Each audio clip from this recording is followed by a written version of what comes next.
វាសនាខ្ញុំខ្ពស់ព្រមតែនិស័យវាសនាខ្ញុំខ្ពស់ព្រោះតែនិស័យបានកើតលើទឹកដីថ្លៃថ្លាបបកូនខ្មែរសម្បត្តិស្អាតចិត្តញាតិក៏ល្អ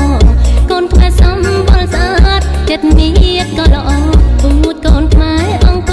សែនថ្លៃធ្នូសច្ចៈត្រង់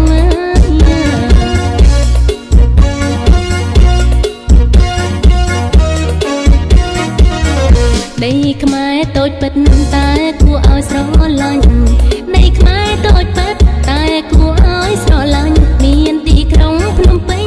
ដែលជាបេងដូងសៀមរាបមានប្រាសាទអង្គរវត្តតំណាងជាតិផងគ្រប់ខេត្តសម្បត្តិសម្បត្តិធម្មជាតិកន្លងចិញ្ចឹមជីវជនបងបបតាំងពីយូរលង់ណាស់មកហើយ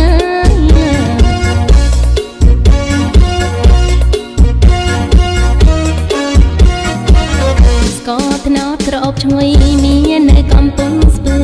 ស្ករត្នោតក្រអូបឈ្ងុយនៅកំពង់ស្ពឺបាត់ដំបងល្បីរន្ទឺអង្គរឆ្ងាញ់ស្រីថ្មីពោស័កតាកៅព្រៃវែងស្វាយរៀងមិនណយអីពោសិនតាកៅស្វាយរៀងព្រៃវែងមិនណយអីកំពង់ឆ្នាំងភ្នំកងរៃជុំរុកត្រីមហេមី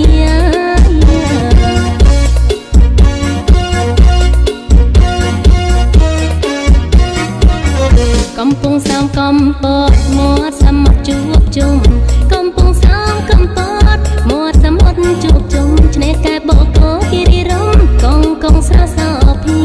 កំពង់ធំនាំផ្លូវទៅដល់ខេត្តព្រះវិហារកំពង់ធំនាំផ្លូវទៅដល់ខេត្តព្រះវិហារមានប្រាសាទល្បីខ្ពស់ខ្ទាតលើលោកកាទទួលស្គាល់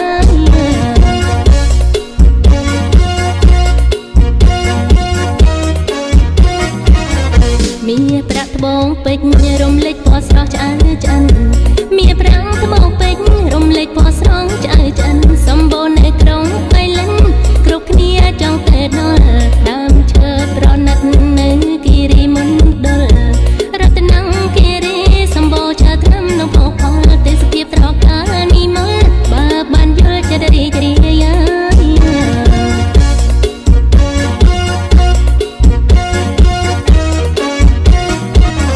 មេមត់កំពុងចាំមិនចាញ់គេឡើយមេមត់កំពុងចាំមិនចាញ់គេឡើយដីក្រហមល្វឹងល្វើយកៅស៊ូមានដំឡៃ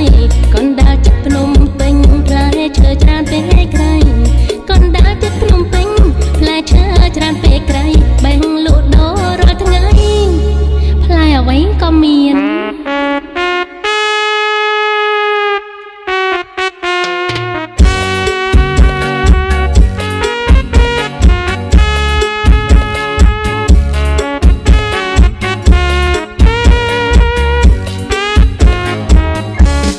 ចេះស្ទឹងត្រែងកន្លែងសម្បូរសត្វព្រៃក្រចេះ